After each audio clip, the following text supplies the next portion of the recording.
Olá, queridos. Hoje vou estar pregando na Igreja Batista Vila da Penha sobre valores inegociáveis. Venha, Deus tem bênção para a sua vida.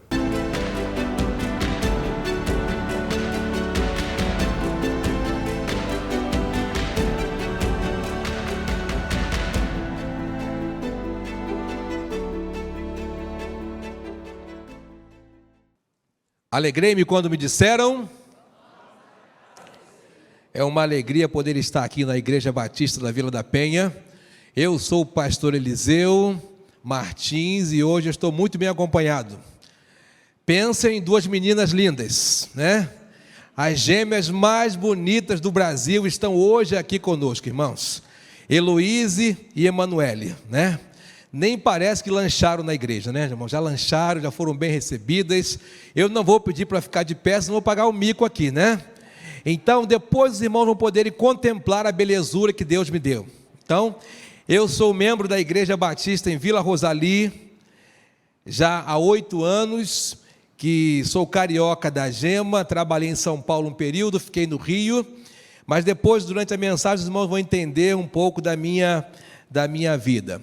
Quero dizer da alegria em poder ser bem recebido pelos pastores aqui da igreja, pelos irmãos aqui da igreja, pelos funcionários da igreja, e agradecer ao pastor Anderson pela coragem de ceder o seu púlpito para que eu pudesse estar pregando aqui. Eu já tenho vindo aqui à igreja há alguns domingos, desde a cantata de Páscoa, que foi assim uma bênção. Eu vi pastor Demétrios interpretando João Batista, irmãos, que coisa maravilhosa. A barba de João Batista devia ser semelhante à dele, não é isso? Então, foi assim um momento muito especial, onde Deus falou ao meu coração naquele momento. De lá para cá, nós temos vindo aqui a esta igreja irmã para cultuar ao Senhor. Confesso para você que o mês de maio é o segundo melhor mês do ano. Depois de dezembro, maio é o mês assim que eu acho mais interessante. Porque fala de mim, fala de você, fala dos seus dilemas, dos nossos problemas, das dificuldades. Nós somos tratados como no domingo aqui, nós fomos tratados pelo Senhor no culto da manhã, onde aquela irmã, que eu não sei o nome, foi poderosamente usada por Deus. Quem esteve domingo de manhã aqui na igreja? Que culto maravilhoso, irmãos. À noite também, pastor Abner, de uma maneira assim muito brilhante, falando sobre família. E hoje eu tenho essa responsabilidade de trazer a palavra do Senhor. Eu quero convidar você que trouxe sua Bíblia para abri-la no livro de 1 Reis, capítulo 21. 1 Reis, capítulo 21. Nós vamos ler do versículo 1 ao 7º.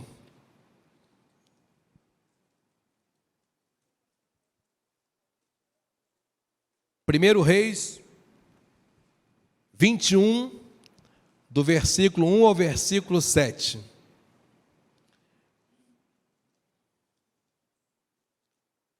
Quem já encontrou o texto bíblico, diga amém. Texto bíblico, ele diz assim: Nabote recusa vender a sua vinha a Acabe. Sucedeu depois disto o seguinte: Nabote, o jezreelita, possuía uma vinha ao lado do palácio que Acabe, rei de Samaria, tinha em Jezreel. Disse Acabe a Nabote: dá-me a tua vinha para que me sirva de horta, pois está perto, ao lado da minha casa.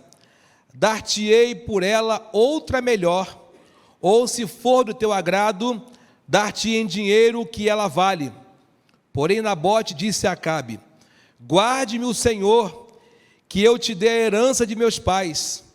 Então Acabe veio desgostoso e indignado para a sua casa, por causa da palavra que Nabote, o jezreelita, lhe falara, quando disse: não te darei a herança de meus pais. E deitou-se na sua cama, voltou o rosto e não comeu pão. Porém, vindo Jezabel, sua mulher, ter com ele, lhe disse: que é isso que tens assim desgostoso o teu espírito, e não comes pão? Ele respondeu: porque falei a Nabote, o jezreelita, e lhe disse: dá-me a tua vinha por dinheiro, ou se te apraz, dar-te-ei outra em seu lugar. Porém ele disse: não te darei a minha vinha. Então Jezabel, sua mulher, lhe disse: governas tu com efeito sobre Israel? Levanta-te, come e alegre-se o teu coração, e eu te darei a vinha de Nabote, o jezreelita. Patrimônio. Todos nós temos um. Patrimônio nada mais é do que uma herança que nós recebemos. Uma herança familiar, conjunto de bens que na verdade são o quê? Carros, apartamentos, casa, dinheiro, e o maior patrimônio que eu e você podemos ter é a nossa família. Aliás, um dos cultos aqui na igreja de Vila da Penha, o pregador disse assim: família não é o maior patrimônio, mas o único patrimônio. É o patrimônio mais precioso, é o patrimônio que a gente pode assim se encantar, e quando nós falamos sobre nossa família, nós falamos assim com gosto, com alegria, com prazer, com contentamento. Quando eu falo sobre as minhas filhas, eu fico emocionado, eu choro quando elas atuam na igreja, eu fico contente quando elas têm a vontade de levantar e ir para a igreja por conta própria. É o fenômeno que acontece quando se trata da nossa família. Logo no início da criação, Deus ele tinha o seu precioso patrimônio. E Deus ele foi assim formar o seu patrimônio. Gênesis capítulo 2, versículo 7 vai falar sobre o grande patrimônio que Deus ele bolou, Deus ele criou. Foi exatamente o homem. E a gente vai perceber na Bíblia Sagrada que Deus ele sempre se preocupou com qualidade total, porque foi Deus quem criou o homem. Logo após Deus ter criado o homem, Deus ele continuou o seu processo de excelência, de qualidade, coisas boas. Deus ele, quando ele pensou assim, vou criar o homem, e ele percebeu que o homem estava só, Deus, quando ele quis fazer uma coisa boa, fez o homem, e quando ele quis assim criar uma melhor ainda, ele criou Deus, quando ele pensando no homem, criou o homem, quando ele quis fazer melhor ainda, ele criou a mulher. E ficaram os dois no paraíso, Adão e Eva no paraíso. Gênesis 2,18, não é bom que o homem esteja só, far-lhe-ei uma auxiliadora que lhe seja idônea. Primeiro cirurgião foi Deus, quando ele tira uma costela de Adão e faz a bela Eva. Os dois estavam bem ali no paraíso. E eu fico pensando nesse casal ali sem problemas, sem dificuldades, sem contas para pagar, sem cartão de crédito para pagar, sem conta de luz, não tinham carne de R$60 o contrafilé para pagar. Eles foram privilegiados, estavam ali gozando, se alegrando, passeando por aquele jardim. E até mesmo o jardim, Deus ele pensando, vou criar o homem, vou criar a mulher, e Deus ele coloca aquele casal também no seu patrimônio, que era o jardim. Eu fico pensando, irmãos, como aquele jardim deveria ser um jardim muito lindo, porque Deus ele não deixa por menos. Deus, nosso Deus não é um Deus de meia boca, Deus não é um Deus de meia pataca. Deus, tudo aquilo que Deus ele faz, ele coloca a sua bondade, ele coloca o seu amor, ele coloca a sua graça. Então, nós vamos perceber isso. 1 Timóteo capítulo 4, versículo 4 diz assim: pois tudo que Deus criou é bom. Por isso que Deus ele fez coisas boas como a igreja. Igreja é um lugar maravilhoso, porque na igreja a gente vem para ela e a gente percebe o que é a presença de Deus ali. A igreja é um lugar assim tão bom que a gente leva até a nossa família para lá. Na igreja as pessoas se casam, na igreja as pessoas se conhecem, na igreja não é um lugar também de problemas, mas ainda é o melhor lugar para se estar, é a igreja do Senhor, porque foi o Senhor quem fez a igreja, pagou assim um alto preço por ela.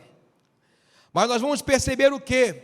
Quando se fala de patrimônio relacionado ao homem, relacionado à família, relacionado à mulher, eu e você precisamos o quê? Gastar tempo nisso, zelar pela família, investir nela, orar por ela, valorizar, defender, se posicionar com relação às questões de família. Irmãos, eu venho do estado de São Paulo, trabalhei lá durante 8 anos. E uma das características que a gente vai perceber em alguns lugares do estado de São Paulo, que ao invés da pessoa buscar ajuda enquanto é tempo, Ele está vivendo um momento de crise, mas problema familiar, ele começa exatamente aqui nos pés. Daqui a pouco o problema está na canela, está aqui na parte da cintura. O problema vai se volumando, daqui a pouco está no pescoço. E ela só vai gritar, e ela só vai chamar a atenção quando o problema já está aqui e não tem nada mais a ser feito. Por isso que o tempo de nós lutarmos pela família é exatamente agora, porque a família é importantíssimo na vida do ser humano. E esse patrimônio que na verdade ele é lindo, esse patrimônio que é maravilhoso, foi criado por Deus, eu e você devemos e precisamos dar uma atenção necessária. Sabe por quê? Perceba que logo no início Deus ele criou a família, o inimigo de nossas almas, ele colocou logo a sua pata. Capítulo 3, versículo 1 de Gênesis diz assim: mas da serpente mais sagaz. O diabo ele é sagaz. O diabo, a serpente, não brinca de ser a serpente. Deus disse assim: não coma da árvore do jardim. A serpente, será? Colocou dúvida. Você sabe muito bem o que aconteceu logo à frente. Agradável aos olhos, árvore boa para ser comida, para ser degustada, pode colocar a mão. Entanto Deus ele já tinha determinado para Adão e Eva: olha, não coloca a mão. É a mesma coisa quando você chega para o seu filho e diz assim: não coloca a mão nessa tomada que vai dar choque, e ele vai lá e coloca. Ele só sabe quando ele leva aquele solavanco. Por isso que lá em casa nós colocamos sempre aquela tampinha da tomada quando elas eram pequenas, para que elas não colocassem a mão lá. Eu tenho certeza que tem filhos aqui, por mais que os pais dissessem para eles assim: não coloca a mão que vai dar choque, ele, pensando de repente que o pai está contando uma historinha, vai lá e coloca a mão. Quando ele recebe aquele choque, me lembro que uma das minhas filhas, elas não vão lembrar disso, mas eu vou lembrar. Lá em casa nós tínhamos uma extensão antiga, que era toda redondinha, onde o fio entrava dentro daquela extensão, aquele negócio bem antigo, né? Eu tenho isso até hoje lá em casa. E um dia a tomada estava ligada, e ela, o que ela fez? Ela desmontou aquele negócio. Não sei como, irmão, que criança tem umas coisas assim que até Deus duvida, né? Mas ela abriu aquilo ali, irmãos, eu só vi quando ela recebeu aquele choque, né? Aquele choque maravilhoso, e soltou. Adão e Eva já estavam lá plugados na tomada, mas eles não se deram por conta quando viram, já tinham comido o fruto proibido. Quando se fala de patrimônio, irmãos, a gente tem que investir nesse patrimônio. Senão, acontecem algumas coisas que vão nos deixar assim tristes, decepcionados. Por isso que a necessidade da nossa família, um investimento, sabe em quê? Na base desse patrimônio, na estrutura desse patrimônio. E o próprio Jesus, lá em Mateus capítulo 7, quando vai falar sobre os 2 fundamentos, da importância dos fundamentos, e fala o seguinte sobre o homem prudente: o homem prudente edificou a sua casa sobre a rocha. Vieram os rios, os ventos, a violência, a tempestade, e a casa não ruiu, porque ela estava exatamente edificada sobre a rocha. Mas o homem imprudente, o homem insensato, a casa foi edificada sobre a areia. Vieram as chuvas, os rios, os ventos, a violência, e aquela casa ruiu. Lembram, talvez os irmãos daqui mais antigos vão lembrar do caso lá do Recreio dos Bandeirantes, do Sérgio Naia. Lembra? Alguém lembra desse nome? Irmão deve ter uns 20, 30 anos mais ou menos, esse irmão aqui. Mais ou menos, lembra disso? Sérgio Naia, lá na praia do Recreio dos Bandeirantes, ele levantou um prédio lindo e maravilhoso, mas ele usou a areia da praia. Lembra disso? Aquele prédio ruiu. Quem investiu naquele prédio ali perdeu o investimento. O prédio caiu. Sérgio Naia já morreu. O que ficou marcado foi que aquele prédio ele caiu com tudo.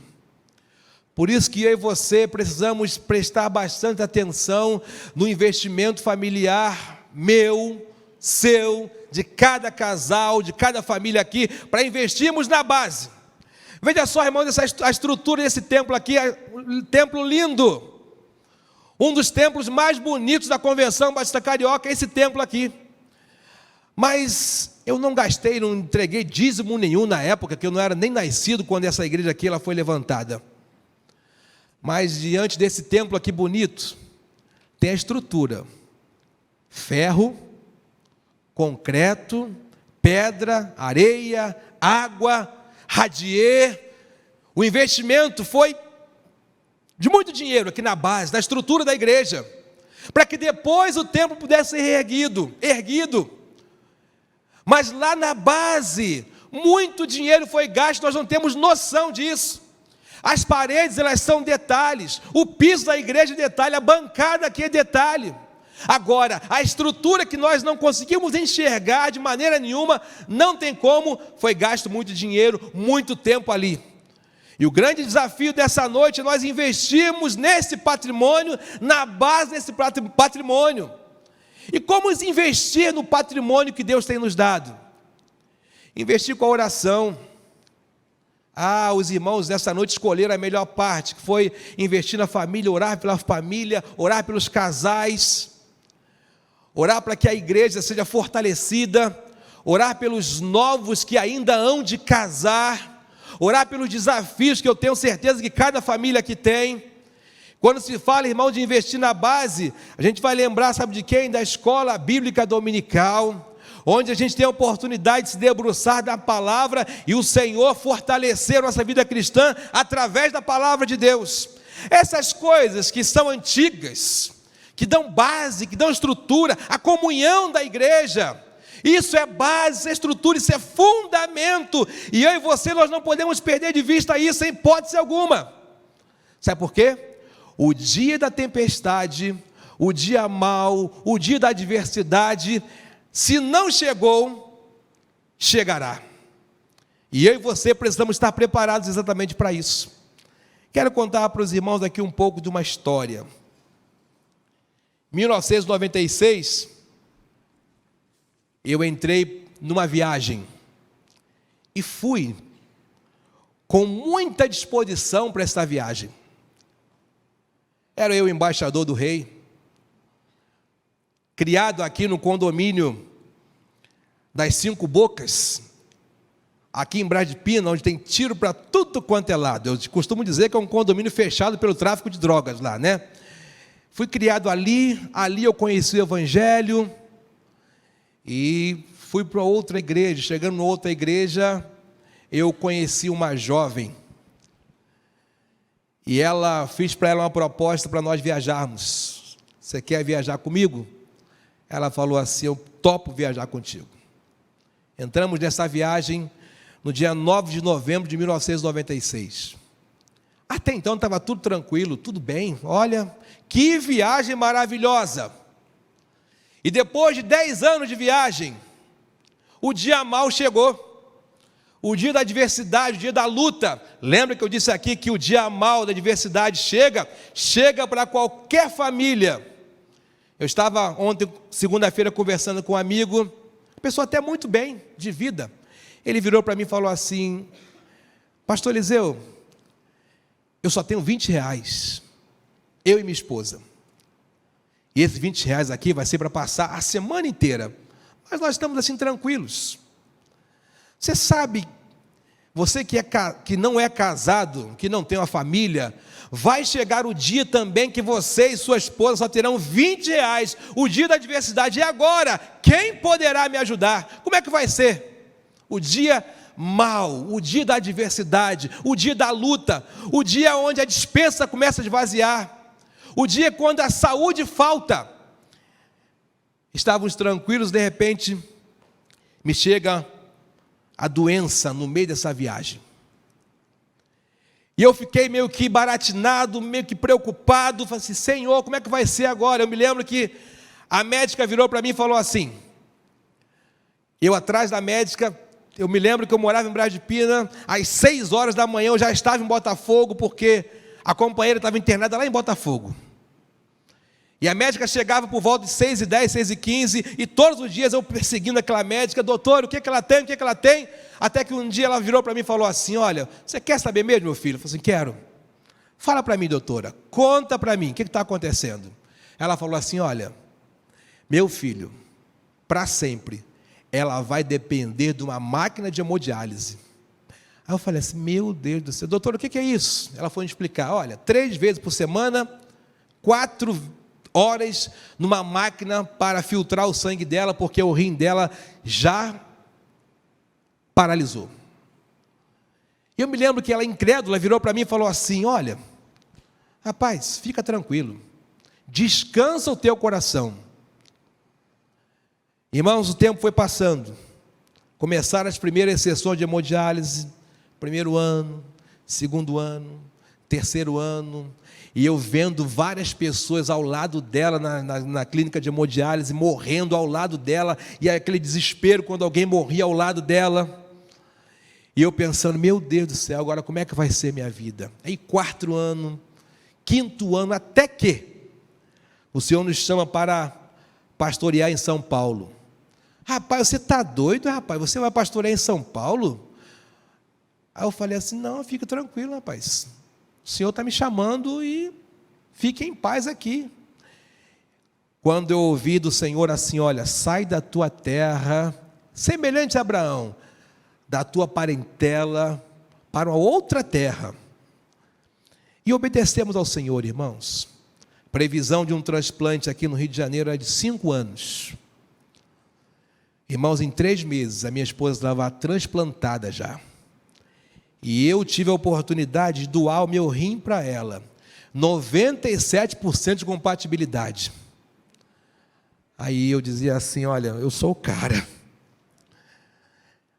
Quando foi implantado o rim da minha esposa, ela, na primeira vez, implantou o rim, 9 litros direto ela urinou. Um rim bom, rim de qualidade, rim dado por amor. Eu só tenho um rim só, irmãos.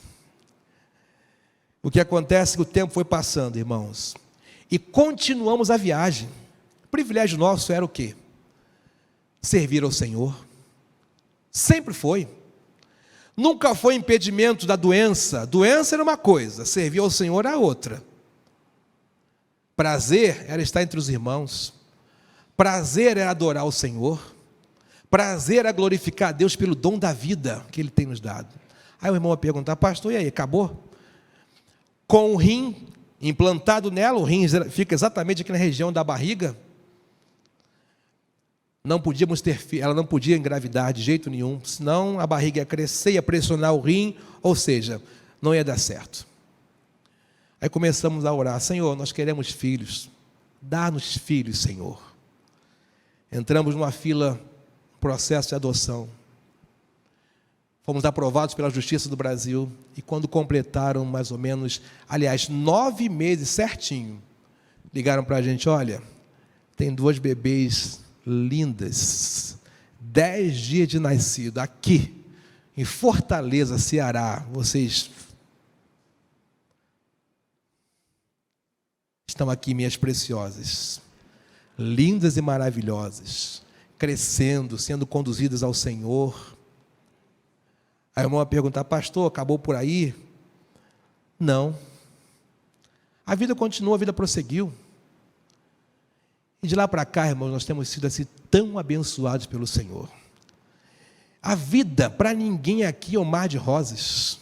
As famílias aqui, eu imagino as tempestades que já chegaram na sua vida, na sua família, mas o foco que a gente não podia perder, e não perdemos em hipótese alguma. E prosseguimos servindo ao Senhor, na igreja, trabalhando, dedicando nossa vida ao Deus que nos deu a vida. O tempo foi passando, irmãos, e nós conseguimos envolver também as meninas nesse processo de trabalho, de serviço, dedicar ao Senhor, a ponto de minha filha chegar na igreja e dizer assim para mim: pai, é você que manda aqui nessa igreja, né, pai? Eu falei assim: não, minha filha, eu sou apenas o servo aqui dessa igreja.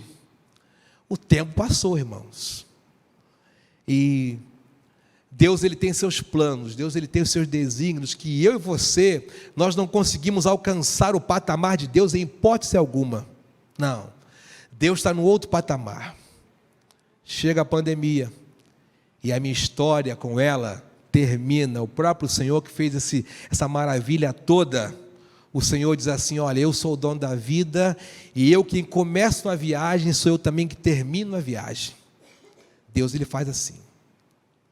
A minha viagem terminou agora na pandemia com ela, e ficamos nós, eu, Heloíse e Emanuele. E o detalhe, irmãos, tudo aquilo que foi plantado lá atrás pela minha esposa, isso ainda permanece impregnado, sabe, na vida delas. Os ensinamentos, o exemplo, a dedicação ao Senhor, a ida à igreja, o respeito à liderança da igreja, o respeito ao pastor. Isso está muito impregnado na vida delas. A condução a Cristo, a valorizar essas coisas que são assim tão importantes. Me lembro que uma vez a minha filha falou assim, acordou domingo de manhã: pai, eu não quero ir para a igreja não, eu estou cansada. Eu fico pensando, meu nome, cansado de quê? Criança fica cansada de quê?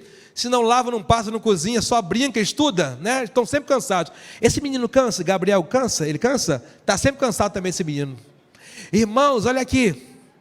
Aí eu virei para minha filha e disse assim: olha, minha filha, você não quer ir para a igreja não, mas papai quer que você vá para a igreja. Vocês não estão na fase ainda de escolher, não tem choro nem vela. Domingo de manhã, escola bíblica dominical. Vamos todos à EBD. E ali, irmãos, elas foram crescendo no caminho do Senhor. Irmãos, a gente precisa na nossa vida perceber o quê? Que para as nossas famílias nós temos que lutar por elas. Eu não me arrependo de forma nenhuma de ter lutado pela minha família. Eu me lembro do texto de Davi. Davi, quando chega no arraial, ele encontra tudo revirado, quebrado, queimado, e as suas famílias, as famílias de Davi e as dos seus companheiros foram levados cativos. E Davi, naquele momento, a Bíblia relata isso em 1 Samuel capítulo 30, que ele começou a chorar, e o povo falando em apedrejar Davi. Vida de líder não é fácil, né, irmão? De vez em quando o povo quer apedrejar o líder, e Davi, naquele momento triste, choroso,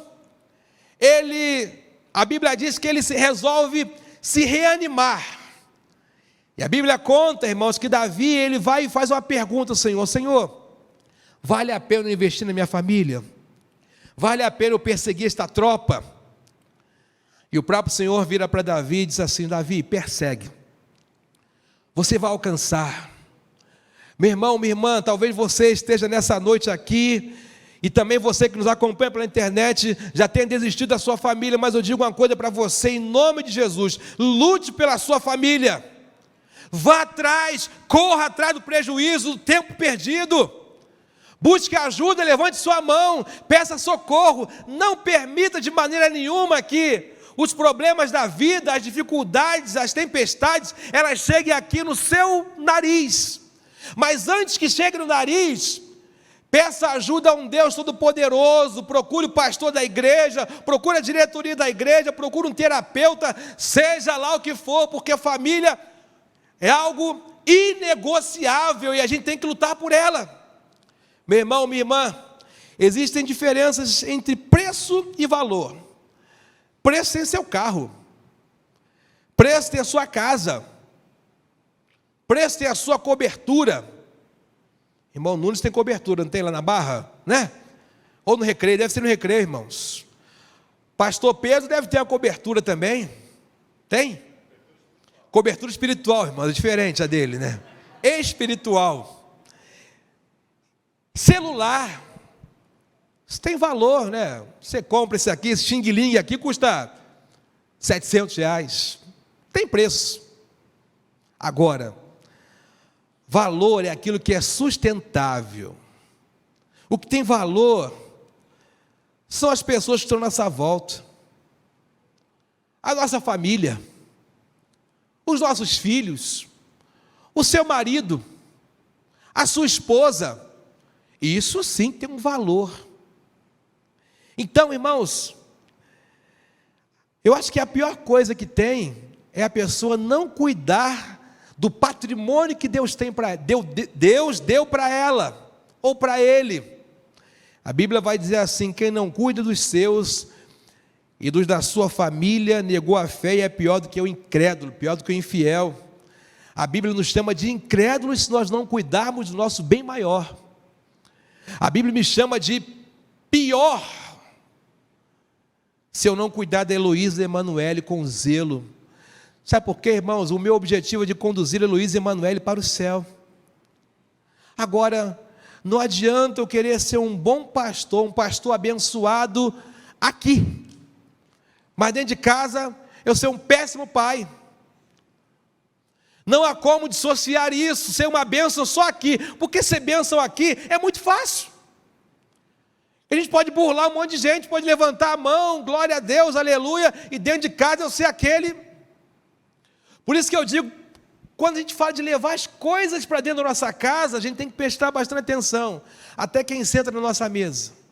O que acontece aqui nesta igreja, o lugar abençoado, o culto, a celebração, o louvor ao Senhor, a mensagem, nós precisamos levar isso para dentro das nossas casas. E eu sei, irmãos, que aqui tem falhas. Eu sei que aqui tem gente, e as falhas elas acontecem. Os erros aqui, os erros de gravação, né, o pessoal da técnica aqui, acontece de vez em quando isso. Nem tudo aqui é perfeito. Mas, irmãos, aqui é o lugar da bênção do Senhor. E os erros e os defeitos, as falhas, evite de levar para dentro da casa. Lembra daquela história do pastor lá em Minas Gerais, que foi fazer uma visita? Quando o pastor chegou, o garotinho ficou olhando para o pastor assim. Imagina, isso aqui é o pastor. E olhava para o pastor, olhando o pastor, olhando o pastor para lá e para cá. Até que o pastor, incomodado, perguntou: meu filho, quem está me olhando tanto aqui assim? Aí o menino virou e falou assim: não, pastor, é porque mamãe fala que o senhor tem duas caras, e eu estou aqui procurando a outra.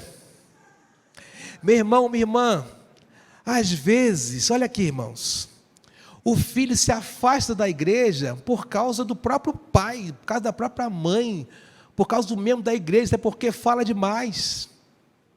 Criança não é para ouvir coisa dessa. Ah, porque meu filho se afastou da igreja. É porque fala demais, irmãos. Porque ao invés de chegar em casa e falar assim: olha que culto maravilhoso, o Senhor falou, o Senhor operou, viram e se transformaram. Quem era bêbado, largou a bebida, o evangelho chegou na vida da pessoa. Irmãos, a gente tem que sair desse local aqui transformado, melhorado e contando as coisas que Deus fez nesse lugar. Porque as falhas, elas são detalhes, a gente tem que colocá-los no lixo e pegar o que é bom, examinar e tudo, e retende o que é bom e agradável, da maneira que Deus, na verdade, Ele gosta.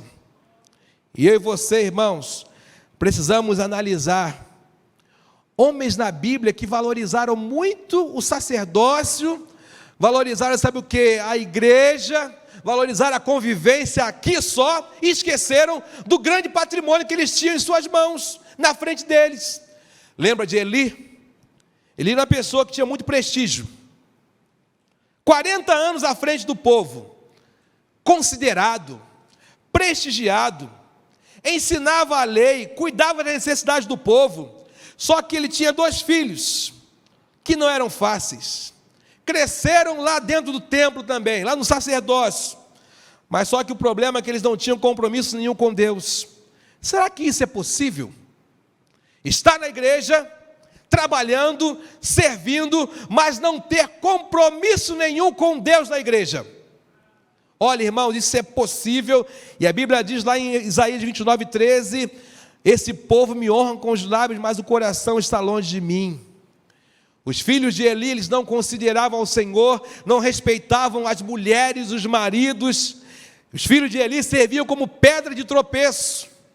O grande desafio para o pastor Eliseu é não ser pedra de tropeço a começar dentro da minha casa, porque o meu compromisso, a minha obrigação é conduzir minhas filhas para o céu.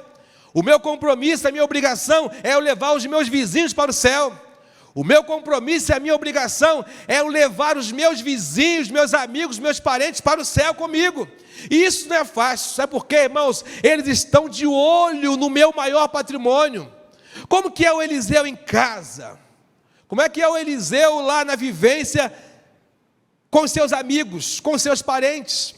Não tem jeito, nós estamos sendo vistos e notados. A gente vai aprender, irmãos, uma coisa nessa noite.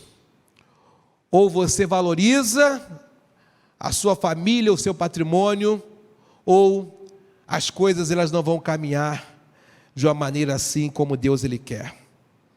A gente tem que entender, irmãos, sabe o quê? Quando agora a gente chega nesse texto bíblico, finalmente cheguei no texto, e eu já estou caminhando aqui para o final, senão o pastor Anderson nunca vai me dar oportunidade para pregar aqui. Li um texto, irmãos, que fala sobre Nabote. Nabote tinha uma vinha, uma plantação de uvas que ele recebe, que ele ganha como herança. Só que ao lado dele tinha um casal, Acabe e Jezabel. E ele recebe lá, olha, dá-me a sua vinha para mim. Eu quero trocar por uma horta, quero fazer um negoção. Já viu quando a pessoa chega e fala assim, olha, quero fazer um negócio bom, vai ser bom para mim e para você. Só que Nabote pensou consigo mesmo, não posso de maneira nenhuma vender essa vinha. Esta vinha ela é inegociável, porque eu recebi essa vinha como herança. E olha, irmãos, a mulher chega para o marido e fala assim, meu filho, por que você está assim, tão desgostoso? Está fazendo beicinho. Já viu quando a criança faz beicinho? Lá em casa, minhas filhas fazem beicinho. Seu filho faz beicinho? Levanta a mão aqui, irmão. Só faz. Ai, mas então isso é geral, mas essa doença é geral. Isso é pior do que gripe. Fez beicinho. Sabe por quê?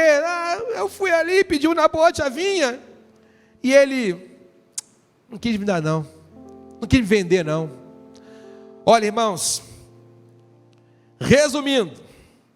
A mulher chega, fala assim, não filho, fica quieto, fica calmo, calminho. Lembra daquele comediante? Está com a minha agora? Aí ele respondia, hã? Agora eu estou. Fica tranquilo que essa vinha vai ser sua, meu filho, fica calmo aí. Aquela mulher chamada Jezabel não era fácil. E essa mulher chamada Jezabel, irmãos, arma um esquema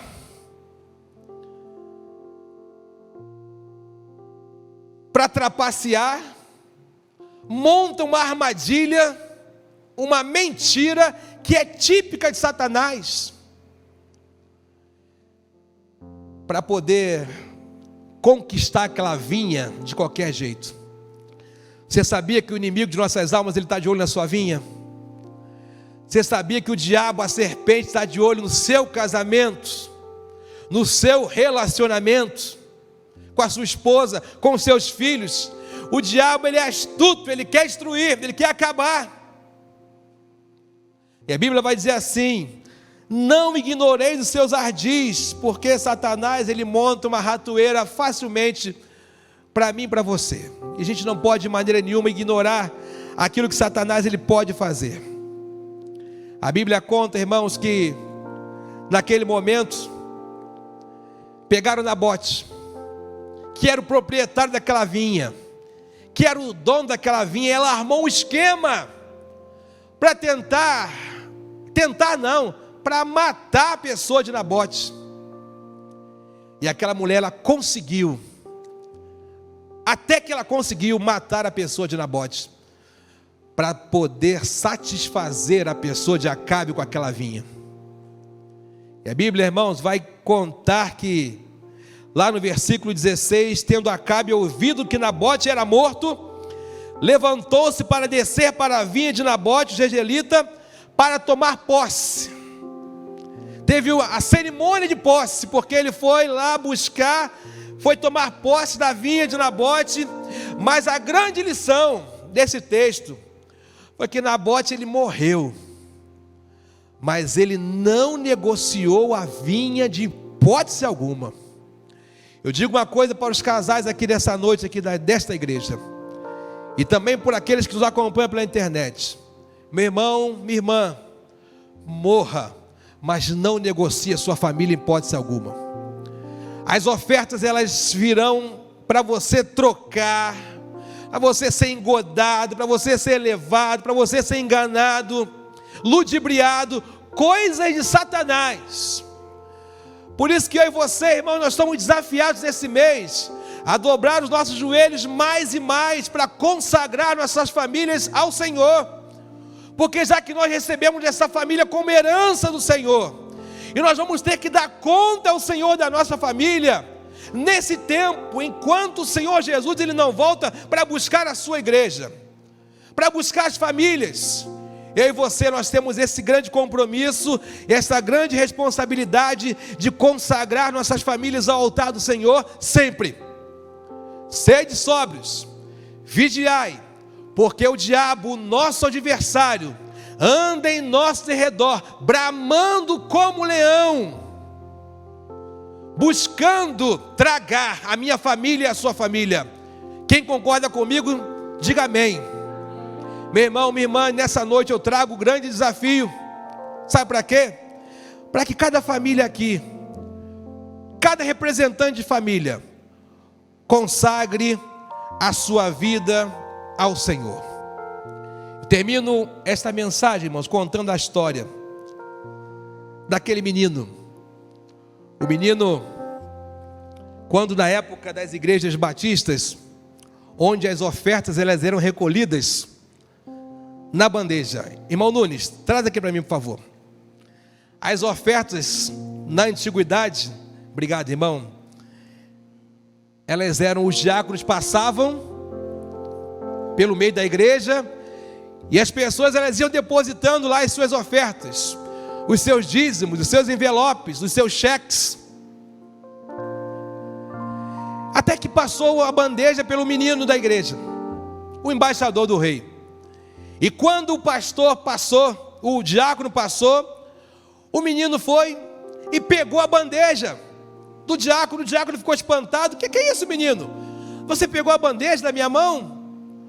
Aí o menino pegou aquela bandeja, colocou aquela bandeja no chão e subiu na bandeja e disse assim para o diácono: ô irmão diácono, eu não tenho oferta nenhuma para dar, mas a maior oferta que eu tenho para dar é a minha própria vida. Então, eu quero subir nessa bandeja, eu quero dedicar a minha vida nesta bandeja em oferta ao Senhor.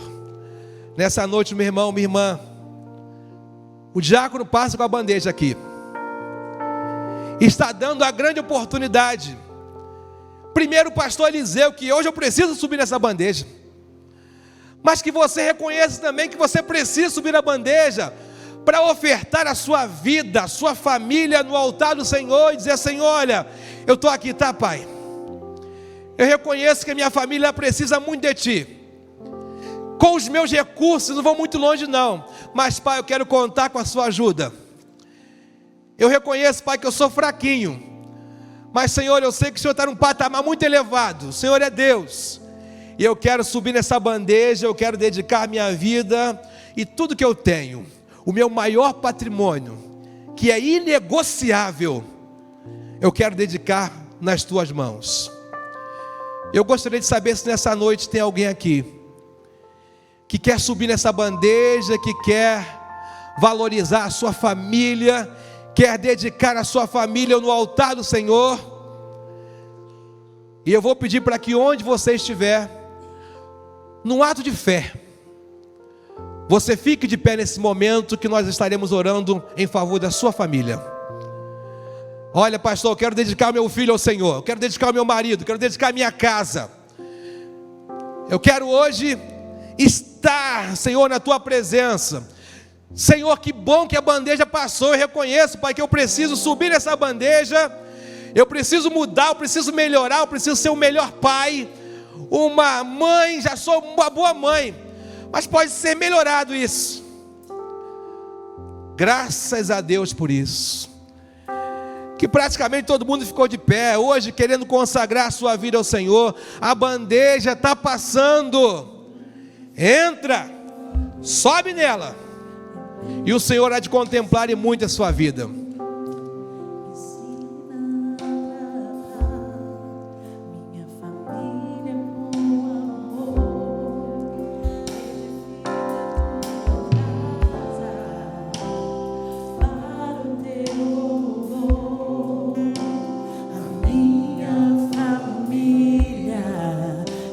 Presente do Senhor, a minha família é bênção do Senhor, me ensina a tratar minha família com amor, edifica minha casa, ora teu louvor, a minha é um presente do Senhor. Vamos orar? Feche seus olhos e vamos te falar com o Eterno nessa hora. Pai bendito, Deus da família, nós acreditamos que o Senhor foi quem criou a família para que nós pudéssemos desfrutar dela nesta terra. E eu te peço, Deus bendito, que o Senhor abençoe cada lar aqui representado, cada chefe de família, cada mãe, pai, relacionamentos. Eu entrego, ó Deus, nessa hora os filhos que estão afastados da tua casa, para que, ó Deus, eles possam retornar para a família da fé urgentemente. E, ó Deus, quanto a nós que fazemos parte das nossas famílias, Senhor, nos dê a oportunidade de ser bênção para aqueles que estão à nossa volta, nos dê a oportunidade de ser luz, sal, dentro da nossa casa, ou em qualquer lugar onde passe a planta dos nossos pés. Deus, nós queremos ser úteis, e ó Pai, eu sei que se nós tivermos uma igreja, famílias fortes, nós teremos igrejas fortes. E ó Deus, vasculha os cantos das casas, os cômodos das casas. Vasculha, Senhor, aquele que está vivendo momentos de luta nesse momento no casamento. Vai, Senhor, e atua de uma maneira poderosa, restaurando, trazendo paz, trazendo alegria, trazendo consolo, esperança, para que nós possamos ver, ó Pai, esta igreja avançando, crescendo e glorificando o teu nome, não somente nesse mês de maio, mas durante todo esse ano e até a volta do Senhor Jesus. Muito obrigado, Deus, por essa noite aqui tão especial e singela, onde eu tenho certeza que o Senhor falou aos nossos corações. Dá-nos, ó Deus, a cada dia da tua graça e do teu favor que nos basta, em nome do Senhor Jesus, que é o dono dessa igreja, que nós oramos e agradecemos. Amém.